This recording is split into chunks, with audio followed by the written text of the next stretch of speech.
Perfecto. Bueno, pues muy buenas tardes. Muchas gracias por estar con nosotros el día de hoy. Vamos a estar conversando sobre temas de analíticos de rentabilidad en banca y seguros. Vamos a buscar charlar sobre un enfoque integrado, como estaremos viendo. Por favor, mantengan su micrófono apagado y si necesitan hablar, levanten la manita y les damos la oportunidad de poder conversar. También pueden utilizar la funcionalidad de chat. Esta conversación será grabada y vamos a comenzar en breve. El día de hoy están con nosotros, principalmente tenemos el gusto de que esté con nosotros don Jorge Blanco. Él es exfuncionario de la Banca Central de Costa Rica y de manera personal yo he aprendido mucho con él el tema de gestión de costos, no nada más en el sector financiero, sino lo que tiene que ver con un organismo regulador y que tiene un impacto importante en todo el país. También va a estar conmigo Otto Stecher, Gerald Hernández, Mauricio Londoño. Vamos a estar conduciendo parte de la reunión del día de hoy. Ahí están nuestros correos y como les dije, podemos estar interactuando durante esta conversación a manera de mesa redonda. Lo que vamos a estar charlando el día de hoy principalmente tiene que ver con ver tres diferentes preguntas que se están haciendo. La primera es ¿por qué muchos modelos de negocio no son rentables actualmente? Sobre todo cuando se habla de las insurtech, fintech y modelos emergentes.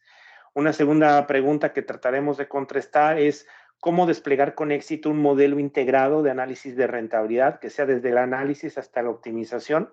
Y un tercer punto es conocer cuáles son los principios y estándares de los analíticos de rentabilidad. Voy a pasar la palabra a Mauricio.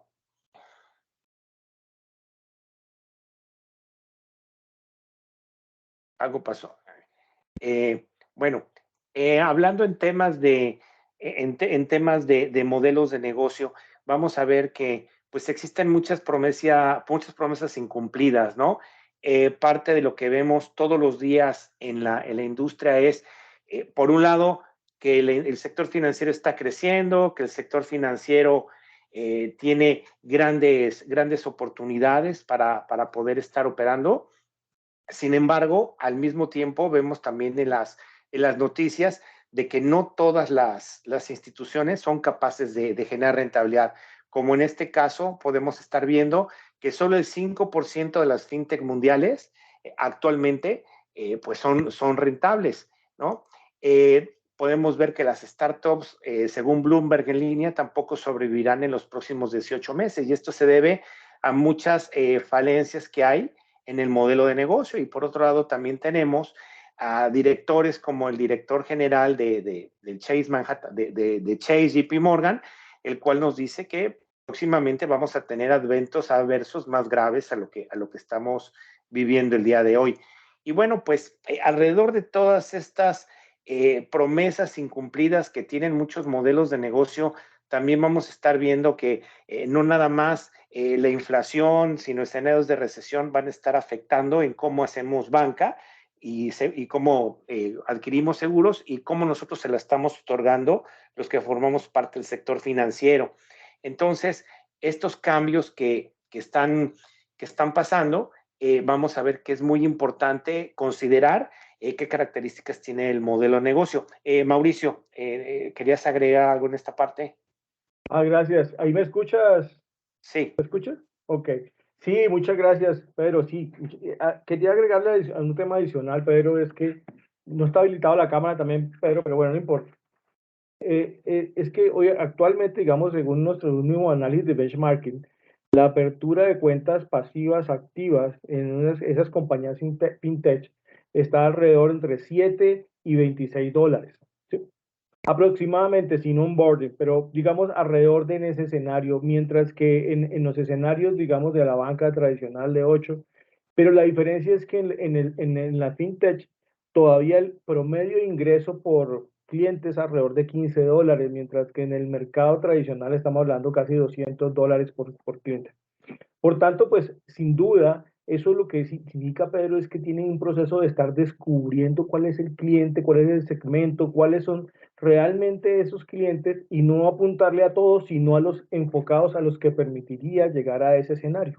Y yo creo que ese es un elemento esencial en este uso de herramientas que nos permita, y soluciones, pero identificar esos segmentos, esos canales, esos recursos adecuados, un poco lo que hemos hablado, la mejora de la disciplina en buscar, descubrir y definir cuáles son los segmentos adecuados y no como tirar como una escopeta de perdigones y tirarle a todo el mundo, sino enfocarnos hacia esos clientes.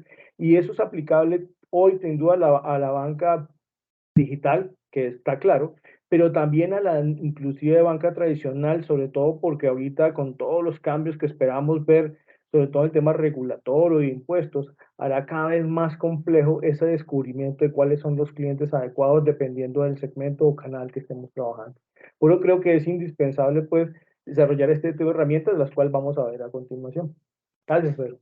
Sí, yo tengo una pregunta para Otto y Gerald. De acuerdo al análisis que hicieron, o sea, hay modelos de maduración sobre diferentes tendencias en los directores de finanzas. ¿Por qué cuando hablamos del modelo de control, modelos de gestión del desempeño, por qué está muy pobre la industria? ¿Por qué no hemos llegado a unos niveles de madurez como en otras industrias, ¿no? Saludos a todos. Tal vez empiezo yo y después continúa Otto, pero en forma muy general es en la forma de que cómo se está administrando o viendo el negocio en sí, básicamente en el enfoque. Ven, no hay a nivel de control del negocio, no hay una inversión enfocada en un centro de costos apropiado, se agrupan costos por macroconcepto, etcétera, y se toman decisiones con una información muy general. Cuando invertimos un poquito de tiempo y tal vez de recursos en estructurar el proceso y costearlo de una forma correcta, podemos tomar decisiones más asertivas para poder penetrar el mercado de donde se desenvuelven, la industria financiera donde se desenvuelven, y podemos enfocar el control que esto necesita, podemos controlar todo el tema del expense management, podemos planificar de una mejor forma y como todo proceso, al inicio se debe hacer un análisis óptimo de todo lo que es la gobernanza del gobierno corporativo para que de ahí pueda desarrollarse una verdadera estructura de administración en ese sentido.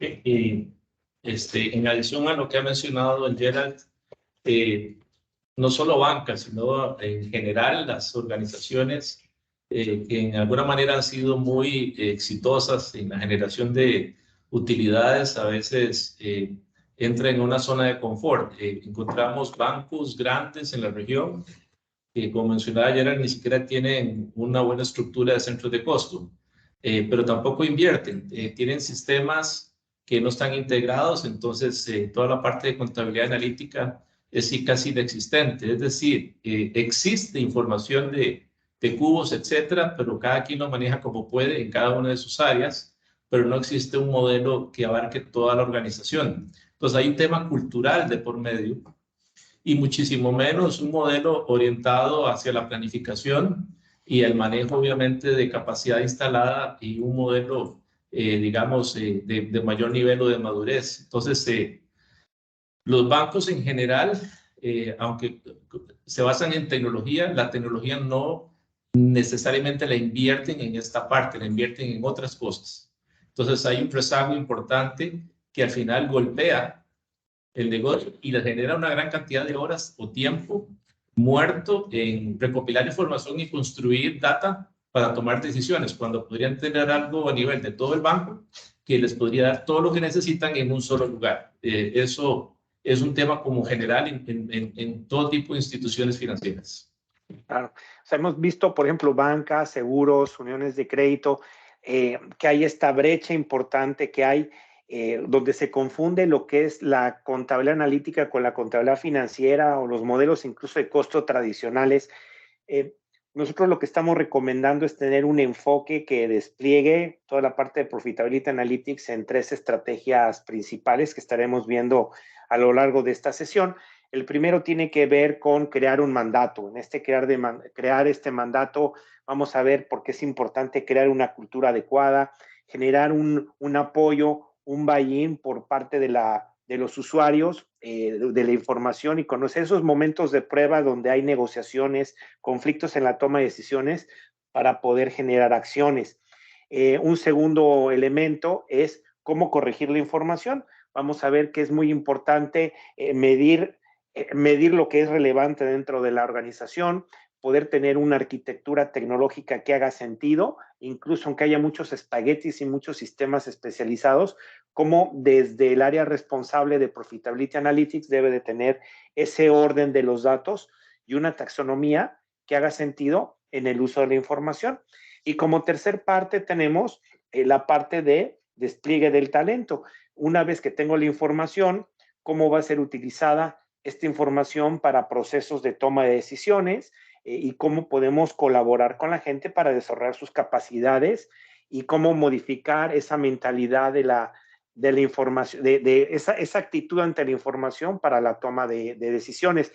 Aquí, Gerald, yo quisiera preguntarte, dentro de tu experiencia, ¿cómo creas un mandato dentro del área de finanzas o cómo dentro de los responsables, que a veces son las áreas de IT, cómo creas ese mandato, ese gobierno y ese cambio de cultura sobre estos modelos? Sí, gracias, Pedro. Generalmente, ¿qué hacemos? Vemos un divorcio entre lo que es la estrategia de negocio con todas las áreas encargadas de ejecutar pues, la operación correspondiente. Y probablemente los objetivos que se vayan definiendo van tomando caminos distintos. Entonces, ¿cómo hacemos para tomar un mandato en ese sentido? Simplemente nos sentamos con la contraparte, hacemos un assessment rápido para identificar las brechas que hay en ambos sentidos, para poder diseñar una hoja de ruta, ¿verdad? Donde nos permita encaminar a toda la organización sobre sobre la misma idea que nació a nivel estratégico. Entonces, ahí generamos primero un ambiente idóneo para todo lo que es gobierno corporativo y asegurar que todo ese apoyo que se tenga entre las diferentes áreas concuerden.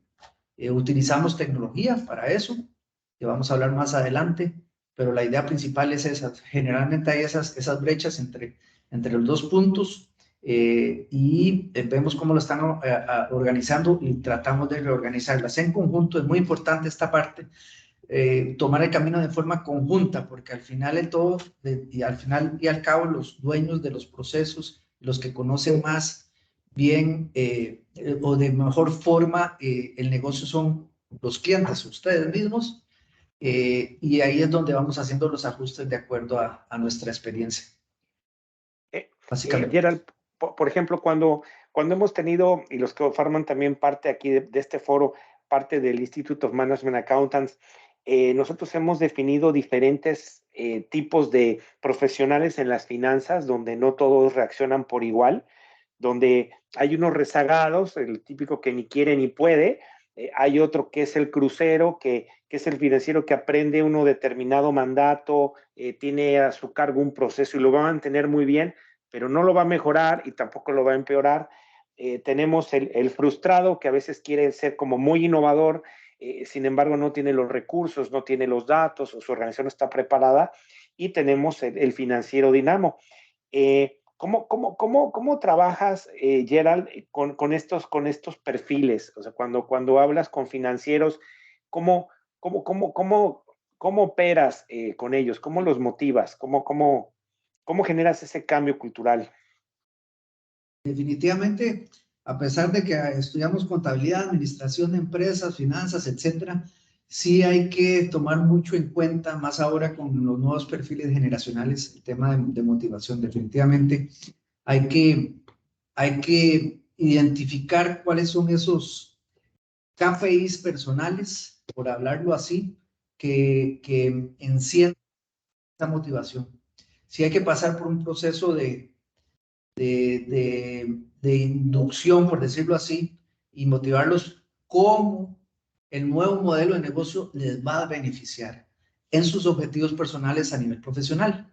Por ejemplo, el que mencionaba usted, el que siempre se frustra, el que quiere innovar, etcétera, pues agarramos los triggers de ese modelo de negocios que estamos recomendando para poder hacerlo partícipe de ese deseo de innovación que él tiene, justamente para permearlo a los otros, ¿verdad? Porque ¿quién se va más sentir identificado con este tipo de proyectos que un innovador? Básicamente, y tratamos de hecho, parte de lo que hemos aprendido también como consultores es darles en vez de un tema de liderazgo o de llamarles líderes, llamarles expertos que nos ayuden en ese perfil para la ejecución del nuevo plan, para que ellos se sientan cómodos y realmente importantes para la organización. Creo que definitivamente la parte psicológica debe trabajarse, hay que estudiar un poquito inclusive para poder transmitir la forma y la idea correcta. Pasar de ese enfoque contable que históricamente tenemos y que tenemos que cumplir principalmente las entidades bancarias a nivel de superintendencias, a nivel de normativas contables, enfocarnos a que eso sea la base para poder modelar una contabilidad analítica hacia un modelo predictivo para tomar las decisiones correctas, ¿verdad? Por ejemplo, tú has dicho algo muy importante. Muchas veces existe la normatividad, que es hasta más avanzada, por ejemplo, normatividad de riesgo operativo que existe en algunas organizaciones. Y aquí mi interés que estuviera con nosotros, don Jorge, pues muchas veces vemos en entidades del sector público que forman parte del sector financiero, a veces indicadores hasta más complejos por tema de transparencia que se utilizan. No sé, don Jorge, si nos puede charlar un poco cuál ha sido toda su experiencia en todos estos años generando este compromiso con la organización, preparando los datos y todo lo que ha hecho usted en estos temas, ¿no? Perfecto, voy a tomar parte de lo que dijo el compañero anterior. Creo que un punto importante antes de arrancar con esto es el lenguaje común. Porque si yo tengo mi lenguaje, el financiero tiene su lenguaje, el otro señor, al final de cuentas no nos vamos a entender. Entonces, esa es una de las primeras bases que tenemos que hacer, estandarizar, armonizar conceptos para podernos entender. Otro requisito básico es el apoyo de la gerencia o de la junta directiva. Porque si en ese apoyo cada uno de los departamentos se van a considerar islas que nadie tiene que tocarlos. Entonces, en ese sentido, con ese apoyo, esa transmisión de conocimiento en un nivel básico, no es que les vamos a quitar lo que ellos hacen, pero sí que conozcan. La motivación es importante, que ellos sean parte del esquema de trabajo y no que les damos un plato servido y a ver qué hace con eso. Entonces, creo que algo importante y que definitivamente es un elemento esencial es ese señor, amarrar, porque en el inicio la gente no va a querer, va a creer que vamos a entrar a su sitio, le vamos a quitar parte de sus tareas, vamos a cambiarle sus actividades. No, en realidad, cada uno de sus grupos, nosotros tuvimos o se tiene, digamos, en la institución, un sistema que ellos tienen su propio modelo de precios. ¿Por qué? Porque va relacionado con otro lado. Pero eso no inhibe que puedan hacer uso de los costos que nosotros generamos, porque cuando venga la Contraloría, cuando venga la auditoría, ellos tienen que justificar de dónde salieron esas tarifas. No importa que de acuerdo al modelo pasen para un servicio más costos o menos costos, pero al final de cuentas tienen que darlo. Entonces, cada uno de esos, otro punto importante,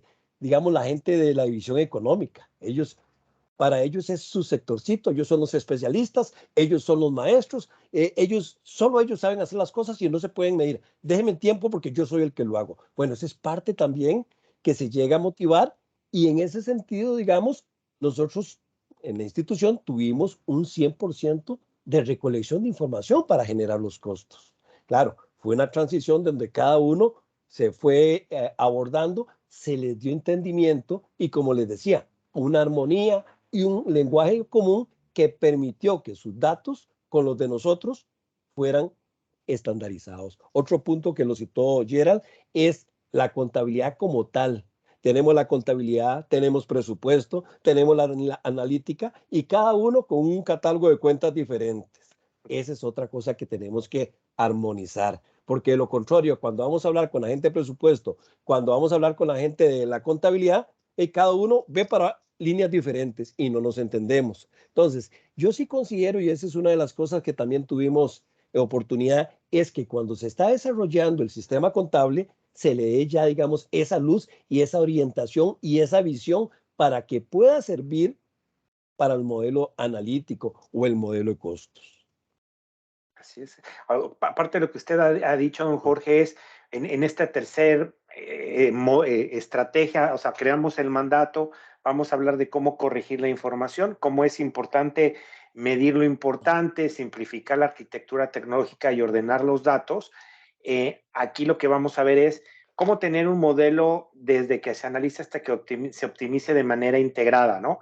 Donde tenemos, como vemos acá, nuestro plan, nuestro presupuesto, que en sector público y sector privado es diferente la apreciación de cómo se utiliza, cómo se gestionan los costos, las inversiones, cómo se maneja el margen, en el caso de los seguros, cómo se manejan el manejo de las reservas de las primas, el tema de los siniestros, la parte de gestión de precios, los márgenes y sobre todo las iniciativas de mejora y la compensación del personal. ¿Qué va a ganar la gente con esto? Por los datos que se están midiendo. Entonces, para tener este proceso es muy importante tener una taxonomía de información de diferentes fuentes de información que esté ordenada, que no necesite código. Si tú estás integrando información de diferentes fuentes y tienes que estar limpiando y tienes que estar viendo si confías o no, tal vez desde ahí es donde se tiene que empezar una iniciativa de Profitability Analytics, entender bien cuáles son los temas de información y trabajar mucho en esa preparación de datos antes de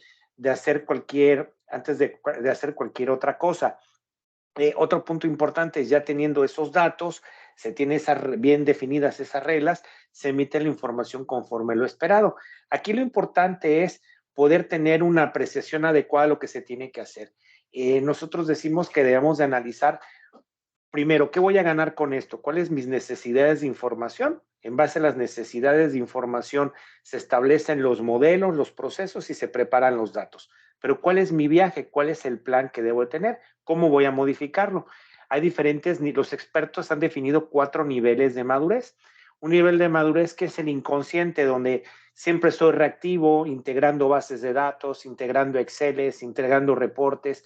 El otro día estaba charlando con un directivo muy importante de un banco muy famoso, donde me presumía, yo tengo todos mis modelos ya completamente vinculados, tengo mi costo por contrato, tengo mi rentabilidad por contrato a nivel transaccional.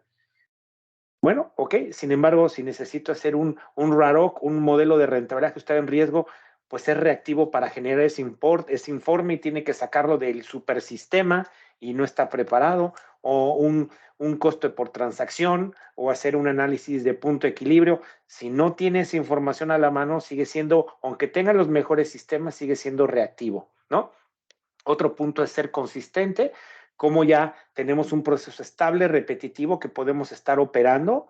Sin embargo, en muchos casos no es relevante. Vamos a ver que la información tiene que ser relevante para el uso, la toma de decisiones. Y esto nos va a llevar a niveles de excelencia donde hay entidades que todo el mundo les pide tener reuniones para conocer qué es lo que han hecho, porque usted puede también decirlo, don Jorge, durante cuánto tiempo usted ha estado haciendo modelos en el cual se necesita una adecuada alineación del área con los usuarios, tener los datos preparados, tener la frecuencia para estar dando esa información, tener los procedimientos, los controles, los protocolos, los recursos en el presupuesto y los sistemas adecuados. No sé si quiere agregar un poquito algo a esto, don Jorge. Sí, un punto importante que resume todo eso es también la credibilidad. Cuando el área o el departamento, lo que quiera llamarle gestión de costos, cuando hay que decir algo, siempre gestión de costos es el que da el dato. Ese es relevante, porque la credibilidad se va a mantener y entre toda la institución. Otro de los puntos también que se da es en la elaboración de proyectos, que resulta que, por lo menos en el sector público, es muy dado a sacar recursos para que se dediquen solo a proyectos. ¿Quién da esa medida? ¿Quién dice cómo se mide? Igual, hay una estandarización, un vocabulario común que se amarra, por lo menos en la institución lo logramos amarrar, tanto en la vía presupuestaria como en la vía contable, como en la vía de costos. Entonces, eso todo le da una autoridad propia a la gestión y en todo momento es solicitado para que dé su aporte. Claro. Otra cosa que hemos visto muy comunes o retos dentro de la parte de Profitability Analytics es cuando hablamos de tecnologías. Hay muchas opciones en el mercado, sin embargo hay mucha confusión en cuanto a cómo utilizo cada una de ellas, ¿no? Vemos, hay sistemas como ERPs que tienen datos transaccionales indiscutiblemente, que operan muy bien desde que se hace una póliza, desde que se firma un contrato, el acuerdo cómo se puede instrumentar un crédito, cómo se instrumenta una póliza de seguro, ¿no? Se tiene un control y una transparencia importante, sin embargo, estas herramientas son acumuladoras, integradoras. Puedes tomar sobre un centro de costos, sobre un centro de ingreso, tener ese control sobre cómo estás usando los recursos. Sin embargo, vamos a ver que eso se queda limitado. El uso principal es ahí. Puedes tener módulos de controlling, pero ese es el uso. Después tenemos otro tipo de herramientas, las herramientas de EPM, que eso lo que nos van a ayudar es hacer procesamientos de contabilidad financiera. Son muy buenas herramientas para agarrar del ERP y de otras áreas, agarrar la información, consolidarla, integrarla, poder hacer algunos tipos de consolidación financiera, tipos de presupuestos financieros, algunos incluso hacen algunos repartos de costos, pero no debemos de confundir lo que son los costos tradicionales a los modelos de contabilidad analítica que integran costos para fines de análisis de datos actuales y de predicción. Entonces, hemos visto que hay muchas herramientas que los clientes piden de más a las herramientas porque simplemente no tienen el ancho de banda para poder hacer esto. Como un tercer punto, también vemos que hay herramientas de almacenamiento de datos y visualización. Son herramientas muy bonitas donde se ven unos cubos increíbles, se pueden generar ciertas tendencias econométricas incluso, son muy accesibles, incluso hay unas gratis por internet o ya vienen en el Office 365, por ejemplo, y bueno, pues estas herramientas, lo que su uso, como lo dices, son herramientas de reporteo y visualización. Muchas veces no tienen el concepto de análisis ni las reglas de cálculo que involucra todo esto. Y como cuarto punto tenemos las herramientas especializadas de contabilidad analítica. Estas son herramientas que te permiten modelar el negocio, te permiten ponerle todas sus variables, todos sus criterios de asignación, no nada más imputar los ingresos, costos, gastos de inversiones de una manera, sino de muchas otras, tener vinculación de los datos de una manera automatizada, es lo que nos va a permitir hacer esto. Y bueno, tiene sus propios visualizadores, por lo general forman parte de algún ecosistema, como puede ser SAP. Entonces, tienes Microsoft también, entonces tienes este tipo de aplicaciones. Estas aplicaciones van teniendo dos puntos de madurez, como hemos visto. Aquí buscamos expresar, por ejemplo, cómo va a ser tus necesidades de información, qué tan complejas pueden ser. Mientras más nos enfocamos en la contabilidad financiera, pues realmente son estados de resultados, balances, notas, los reportes generalmente de la empresa hacia afuera, ¿no? Sin embargo, cuando tenemos una mayor necesidad de análisis para conocer el origen de la rentabilidad, conocer nuevos escenarios, tener mejores modelos de negocio, mejores proyectos de inversión, vamos a tener que entrar en la planeación operativa. Y aquí hemos visto dos puntos diferentes, ¿no? Hay un punto en el cual pues tú puedes tener información anual, trimestral, incluso mensual. Sin embargo, vamos yendo hacia temas continuos. Y aquí tenemos un punto importante, un punto tecnológico donde hay una brecha entre lo que son los RPs a las hojas de cálculo o hojas de cálculo extendidas, como puede ser SBase. SBase quiere decir Extended Data Sheet Database, ¿no? O herramientas de visualización o las herramientas especializadas. Es como lo que acabamos de ver, sistemas RPs, sistemas hojas de cálculo, sistemas EPM, sistemas de visualización y sistemas especializados de contabilidad analítica. Esto es cómo operan estas herramientas y cómo ayudan a simplificar ese panorama tecnológico que estamos hablando. Ese panorama tecnológico le voy a pasar la palabra a Mauricio para que nos explique cómo debe de tener la capacidad de poder integrar todo el modelo de negocio en sus variables, ¿no? Te doy la palabra, Mauricio. Gracias, pero creo que tenía Gerald o Otto algo que decir. Qué pena antes de... Sí, algo rápido como para aterrizar con un ejemplo muy específico lo que acaba de hablar Pedro en temas de qué puede contribuir un ERP a un modelo analítico de estos. Cuando damos de lectura a las noticias financieras, tendemos a leer o a escuchar que hay muchos fracasos en los temas de transformación digital y automatización, principalmente en la banca financiera. Cuando hemos tenido la oportunidad de ahondar en estos temas, vemos que realmente, principalmente en los procesos de automatización, se toman decisiones con información muy general, como explicaba anteriormente. Pero cuando nosotros realmente con una herramienta de estas, de temas analíticos, de estructura analítica, podemos costear un proceso de una forma adecuada, podemos tomar la decisión correcta en el sentido si es rentable automatizarlo o no. Nos hemos encontrado varias decisiones de estas donde realmente tenés que poner un robotcito acá, un API acá, etcétera, etcétera. Se ve muy bonito y todo, pero al final sale muy caro. Entonces hay que tomar otro tipo de caminos. Entonces, de ahí la importancia de este tipo de análisis, de contabilidad analítica o herramientas que nos pueden arrojar esa información o a modelar un proceso como tal. Y para finalizar esta idea, también no se toma en cuenta la inversión que hay que hacer y el momento que tenga que pasar en la recuperación para que ese proceso automatizado empiece a generar rentabilidad.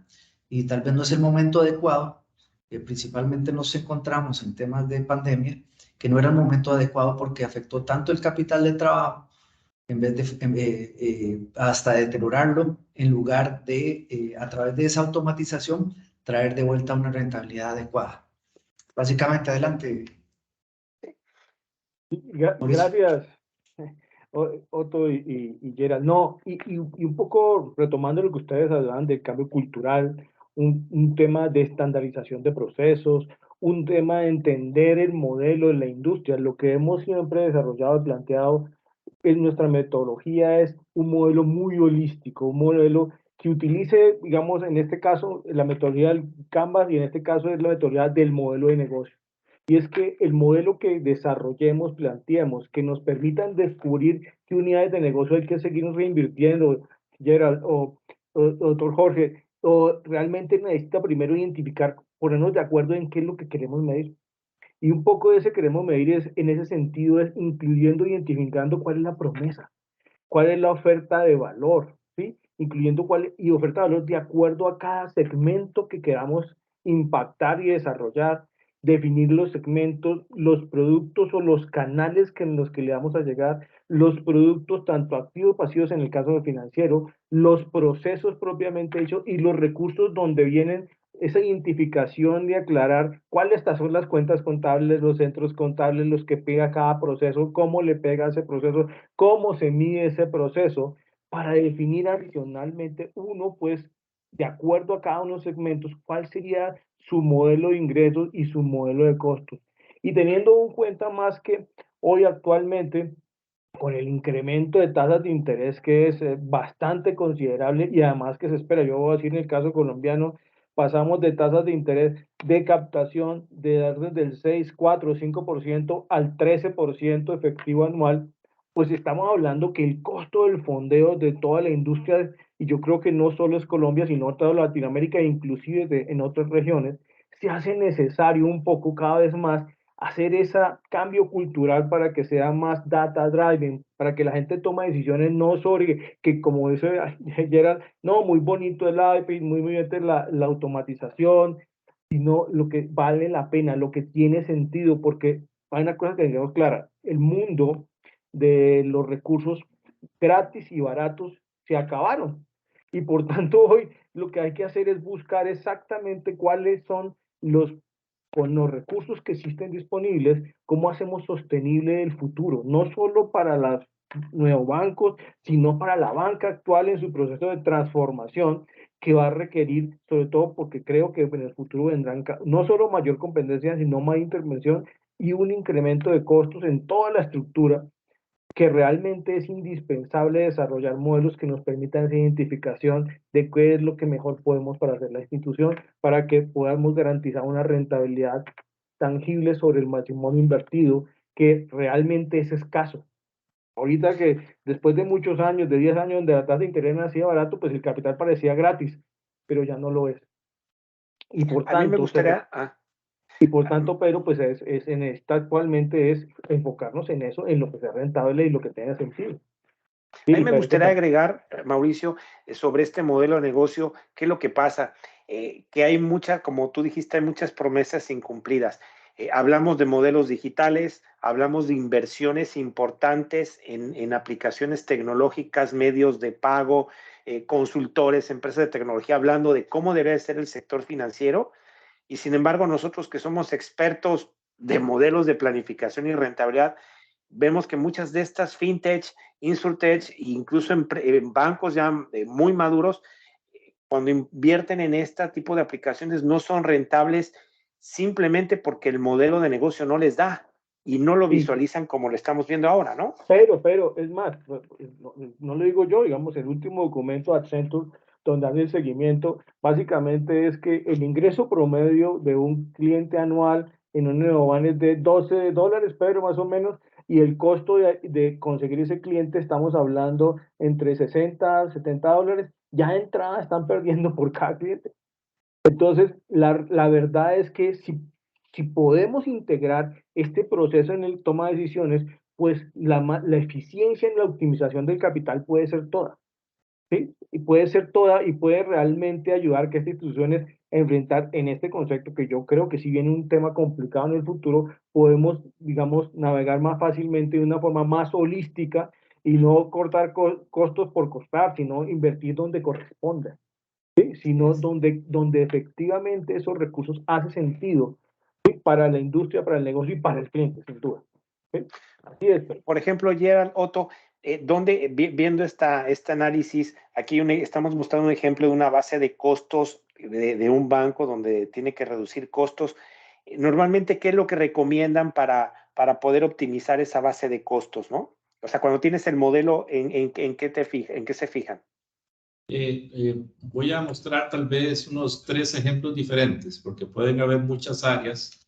Veámoslo desde la perspectiva de lo que son los costos fijos e infraestructura. Los bancos muchas veces se fijan más en el spread, pero no en el costo operativo. Y a veces en el costo operativo hay más oportunidades. Por ejemplo, la red de sucursales. La red de sucursales, cada sucursal tiene 3 elementos de costo, digamos, esenciales. Uno son gastos de edificios, uso de edificios, por ejemplo, todo lo que es el alquiler o si es propio la depreciación, la energía eléctrica, el internet, el agua, la luz. Y lo otro son gastos de infraestructura y tecnología, internet, comunicaciones, equipos. Y el otro son gastos de infraestructura en personas. La pregunta es, a veces tenemos sucursales que tienen una alta demanda transaccional, pero tienen una infraestructura muy débil. O al revés, sucursales con un costo elevadísimo, una gran capacidad instalada para recibir clientes, pero el volumen de clientes y las transacciones que llegan son muy pocas. Entonces, tenemos un costo de capacidad utilizada que cuesta muchísimo dinero, una capacidad ociosa que no se está usando y no lo miden. Entonces, haciendo ciertos ajustes y reubicando esas sucursales y rediseñando esos procesos para que realmente se ajusten a la demanda, ahí tenemos una cantidad grande de oportunidades de mejora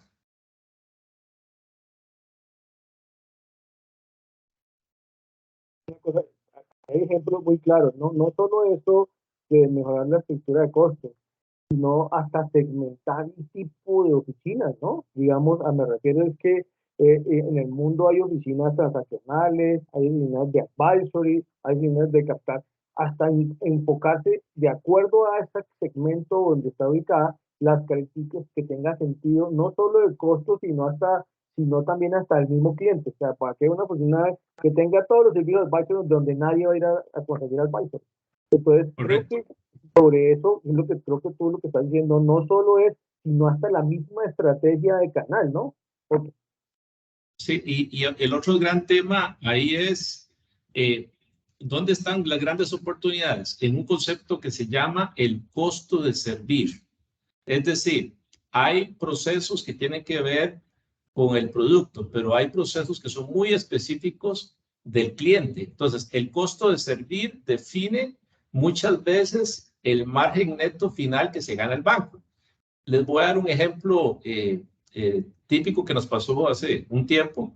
Un banco en Centroamérica que se le hizo un rediseño de todo lo que llaman los procesos de operaciones, es decir, apertura de cuenta corriente, apertura de cuentas de ahorros, todo lo que tiene que ver con certificados de depósito a plazo, toda la parte de operaciones, manejo de cajeros automáticos, el efecto en las sucursales y el efecto en las oficinas centrales. ¿Cuál era el problema allí? Que la forma que atendían a los clientes era muy ineficiente.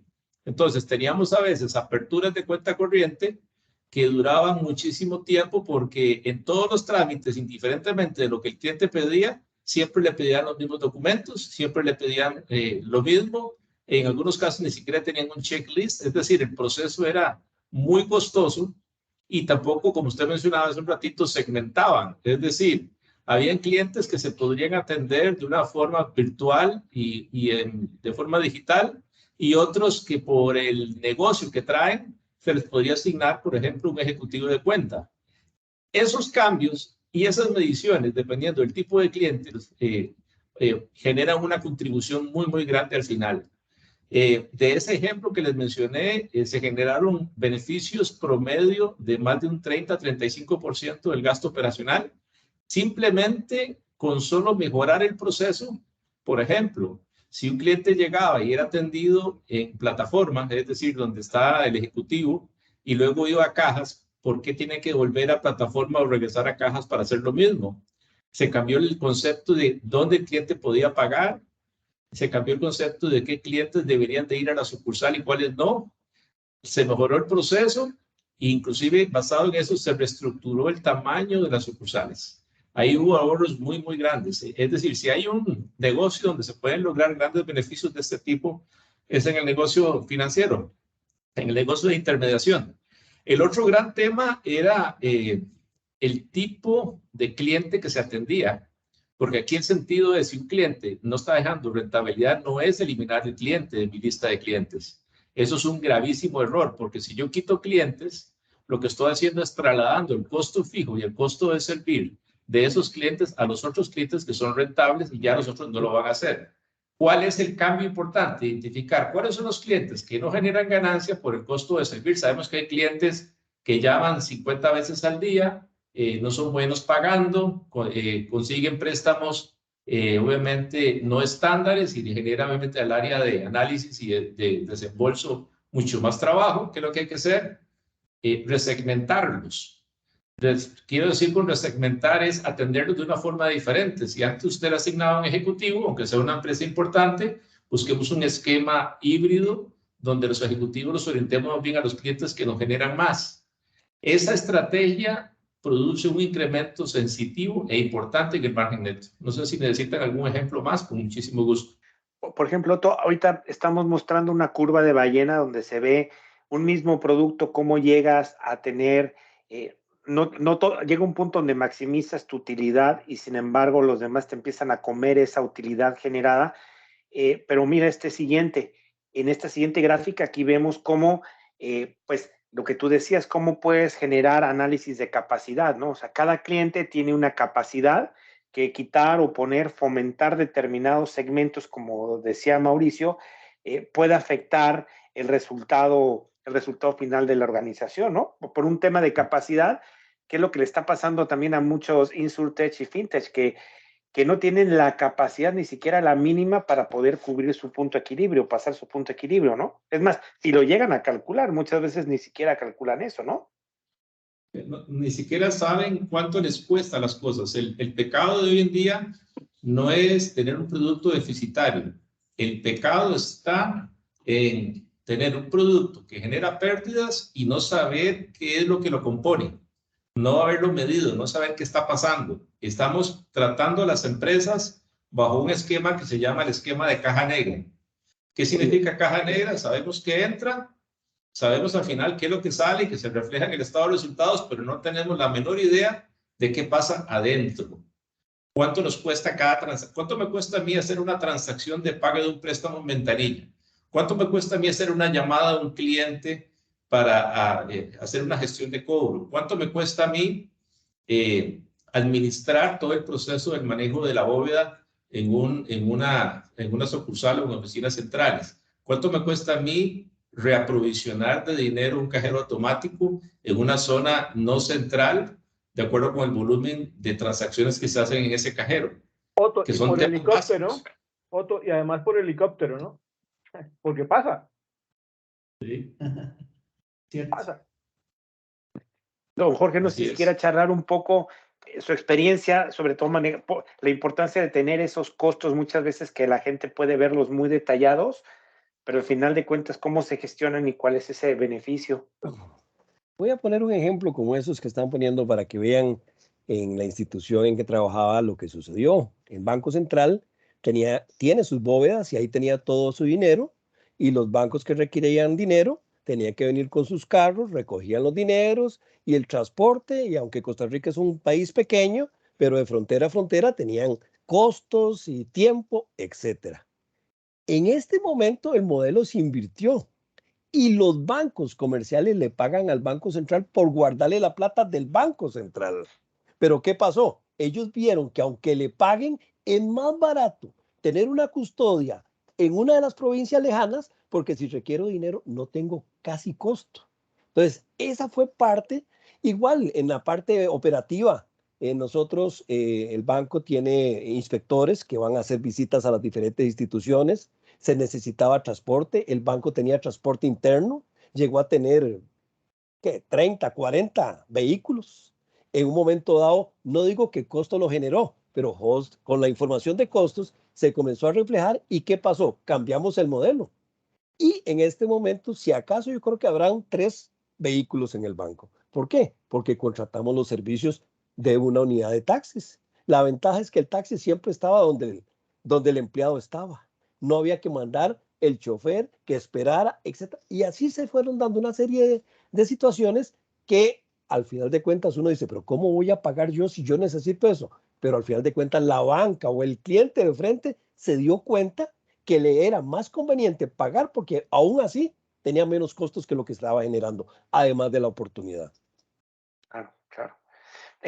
Como tercer punto para desplegar procesos integrados, tenemos el concepto de crear talento, ¿no? O sea, toda esta información, como los modelos deben de tener estructuras que sean valoradas, que la gente, los usuarios de la información tengan esas capacidades, tengan ese entendimiento y sobre todo esa mentalidad para poder utilizar esa información. Aquí de manera muy breve quiero hablar sobre el modelo de competencias del Institute of Management Accountants. Muchos de ustedes saben que varios de nosotros formamos parte de esta institución, y nosotros en los países de habla hispana necesitamos tener este tipo de herramientas que nos permitan desarrollar nuestras competencias para desarrollar talento, tanto dentro del área de finanzas como dentro de nuestros usuarios. Y esas competencias, lo primero que tiene es un tema de liderazgo. ¿Cuál es esa influencia que se tiene que tener en los tomadores de decisiones? ¿Cuál es el tipo de gestión estratégica o ejecución? ¿Qué reportes doy y qué reporteo, qué analizo, qué mejoro, qué cambio, qué optimizo? Esa ejecución estratégica está relacionada con el nivel de reporteo, el nivel de control, la parte operativa. Pues conocer el modelo de negocio del sector financiero, conocer su regulación, conocer la regulación de riesgo operativo, conocer modelos de costo que están relacionados, conocer la parte de la arquitectura tecnológica.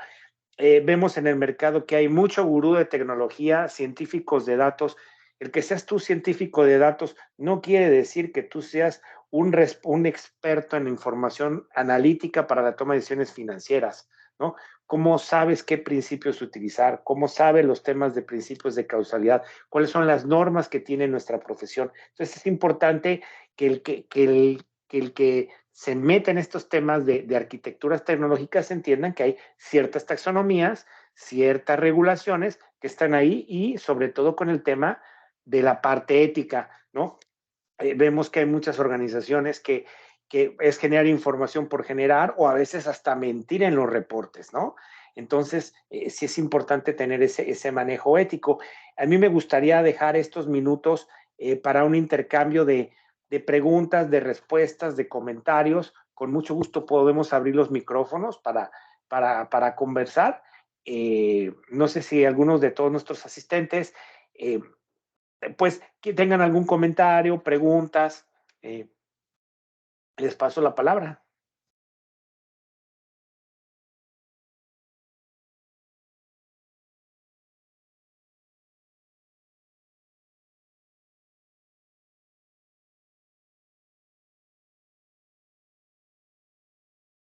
Pedro, ¿Sí?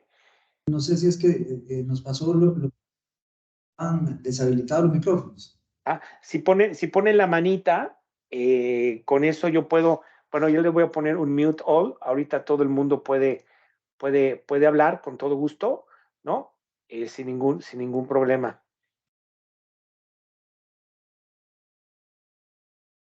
Uh-huh.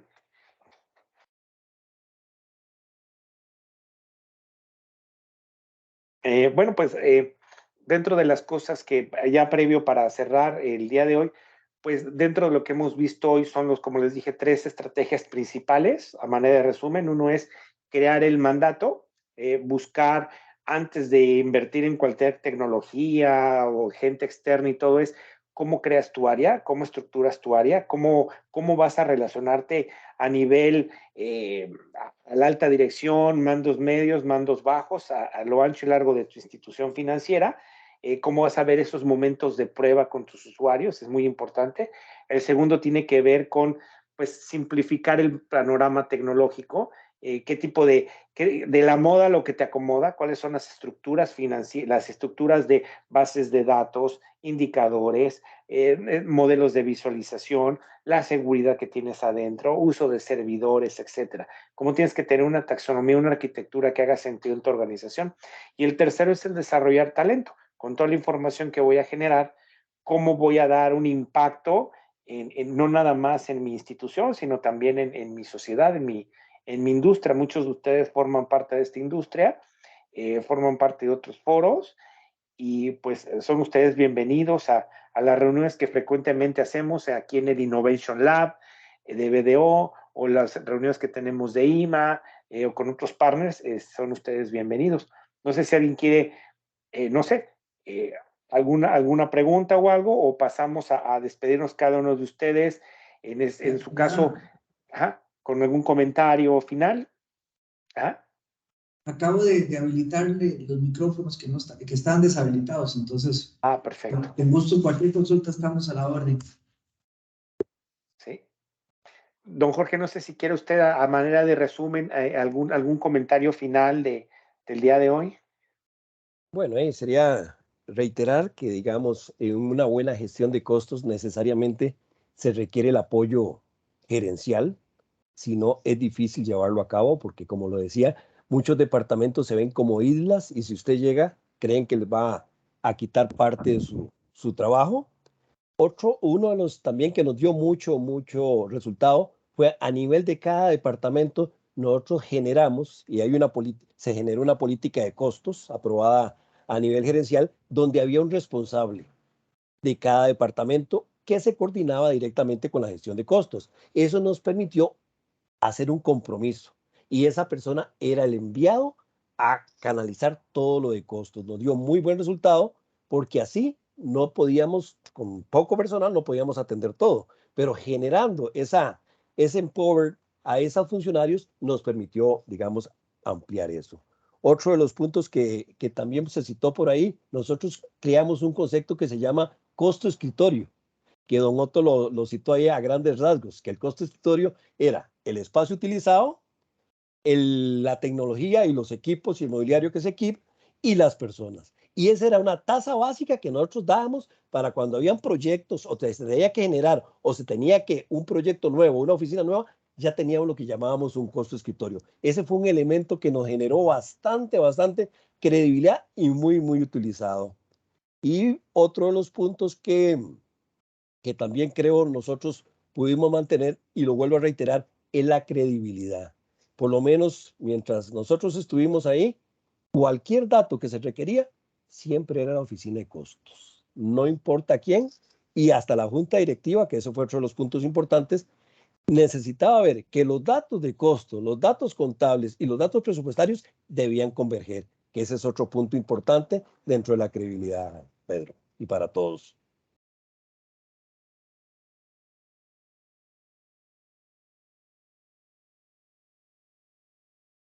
Pedro, y aquí agregando lo que dicen y lo que están hablando, es muy importante un poco volver a esa disciplina, digamos, reconocer esa disciplina.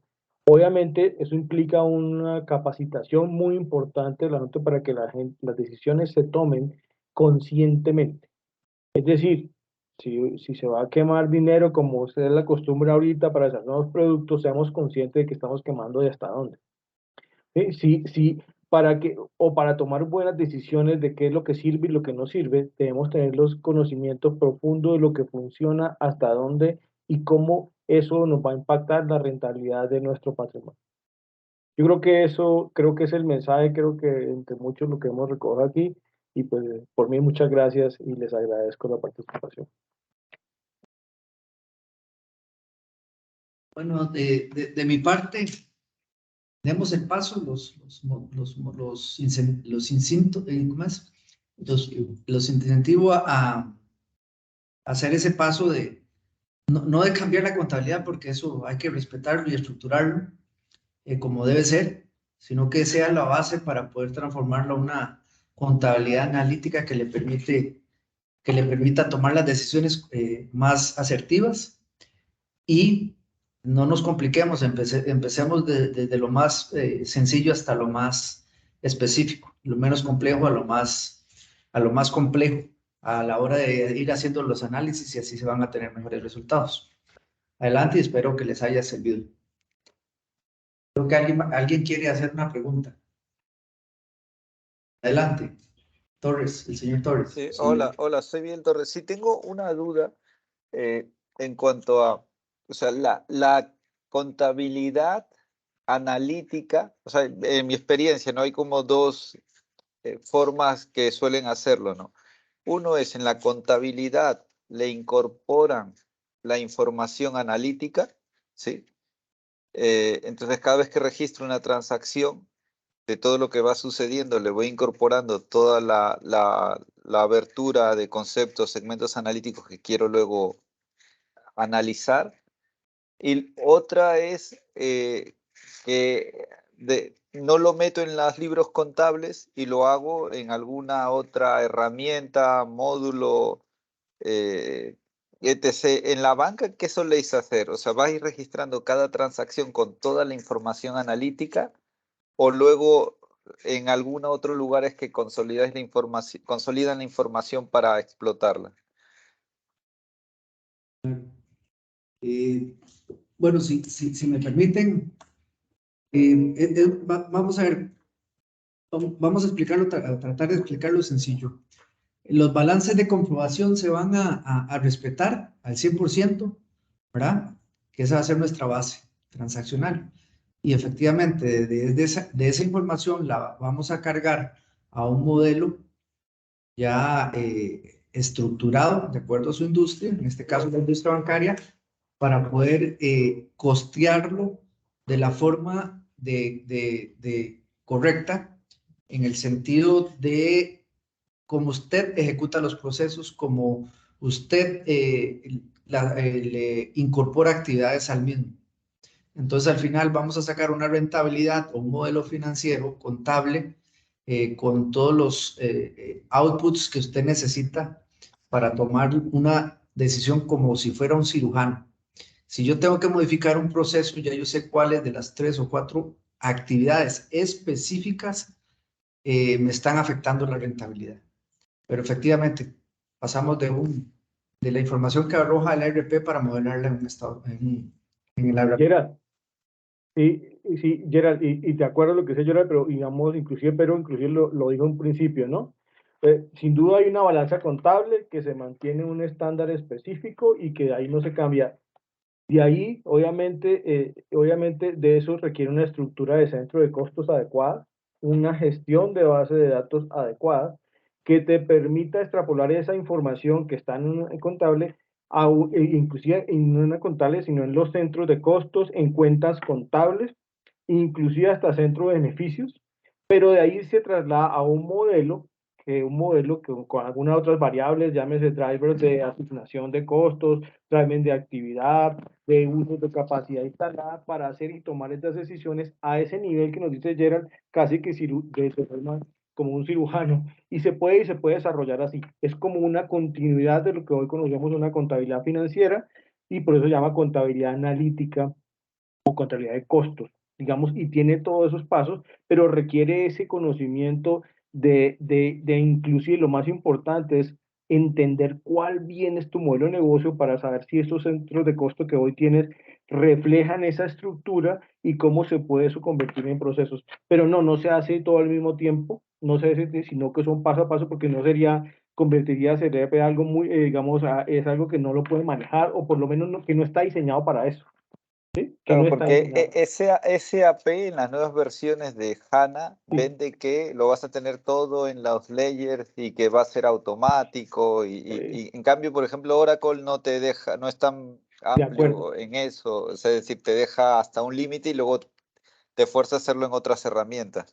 Claro, el tema es que si tú dices, mira lo que es importante cuando te metes a un ERP, inclusive pero lo nombró, es que él no te permite modelar, y si tu modelo cambia, tendrás que cambiar todo, o tú puedes jugarlo el modelo de acuerdo a tu modelo de negocio, inclusive de acuerdo a los segmentos, de acuerdo al canal que van cambiando, o inclusive la propia gestión. Entonces, nuestra recomendación es que sí debe ser algo mucho más flexible que solo, digamos, algo tan estructurado que deja bloqueado para hacer cambios analíticos, llegar al detalle que llama Gerald, que nos dice que es como un cirujano específico. Por eso se utilizan esas herramientas de contabilidad analítica, porque te permiten modelar más allá y no te queda tan estructurado o incluso tan cerrado que no te puedas cambiar y constantemente evaluar tu propio modelo de negocio e inclusive pensar en la innovación del modelo de negocio sin que esas limitaciones de información pues te restrinjan. ¿Sí? Es por eso. ¿Sí? Sí, no queda claro. Sí, lo que dices es un buen ejemplo, porque modelos de negocio que tienes una madurez, tienes estructurado tu modelo, pero luego, por ejemplo, cuando quieres lanzar un producto nuevo o entras a negocios nuevos, el modelo antiguo no te sirve y para tener el nuevo modelo de negocio en el transaccional tienes que hacer un proyecto gigante, ¿no? Exactamente. No vale la pena. Y no tiene sentido, sí, es muy caro y no te llega a tiempo, ¿no? Exacto, un tema Entendido. de flexibilidad, de hacer, esto es para mañana, o sea, Gerald dijo, esto es para mañana, es para mañana, ¿sí? Es así, lo que es, si Gerald dijo que es para mañana, Otto y Mauricio y Pedro tendrán que ser mañana, punto, no hay otro. ¿Sí? Entendido. Así es. Ok, listo. Gracias. Bueno, gracias a usted por la pregunta. Vamos a dar por terminada la charla, no sin antes agradecerle a nuestro invitado especial, don Jorge, por estar aquí contribuyendo con su gran expertise y a todos ustedes por el tiempo que sacaron para poder informarse. Ahí quedan nuestras direcciones de correo para cualquier consulta adicional y seguimos colaborando con la banca, que es lo que nos apasiona. Muchas gracias. Saludos. Hasta luego, Jorge. Bueno, Hasta luego, un gusto. Otto, Gerald. Hasta luego para Mucho todos. gusto. Buenas Mucho gusto. tardes. Va muy Hasta bien. luego. Hasta luego. Gracias. Hasta luego. Qué bueno.